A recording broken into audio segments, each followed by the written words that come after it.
Universal ট্রুথের মতো কোন একটা শব্দকে কি আমরা একটা পার্টস অফ স্পিচে ফিক্স করি? একদমই না।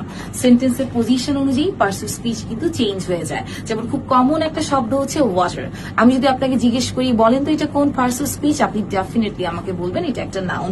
আমি আপনার কথাটাই ধরে নিচ্ছি, এটা একটা নাউন। এই সেন্টেন্সে ওয়াটার ইজ লাইফ, এটা একটা নাউন, আপনার কথাটা ঠিক। কিন্তু আমি যদি এরকম আরেকটা সেন্টেন্স লিখি আই ওয়াটার দ্য প্ল্যান্টস, এই সেন্টেন্সে তো আপনার কথাটা ঠিক থাকলো না, কারণ এই সেন্টেন্সে ওয়াটার দিয়ে আমরা কাজ করা বোঝাচ্ছি এবং এই সেন্টেন্সের জন্য এটা একটা ভার্ব হয়ে গেল। আবার দেখেন this is a waterland, this is a waterland, এই সেন্টেন্সে কি হচ্ছে? এই সেন্টেন্সে কিন্তু এই ওয়াটার শব্দটা এই ল্যান্ড নামক নাউনের আগে বসে এটাকে কোয়ালিফাই করছে, যার কারণে এটা হয়ে গেল অ্যাডজেক্টিভ। প্রথম সেন্টেন্সে নাউন, সেকেন্ড সেন্টেন্সে ভার্ব, তারপর সেন্টেন্সে হয়ে গেল অ্যাডজেক্টিভ। ঠিক একইভাবে একটা শব্দ সেন্টেন্সের পজিশনের কারণে যে কোনো পার্টস অফ স্পিচ হতে পারে। এটার জন্য প্রত্যেকটা পার্টস অফ স্পিচের ক্লাসিফিকেশন এবং কাজগুলো আপনাদেরকে জানতে হবে।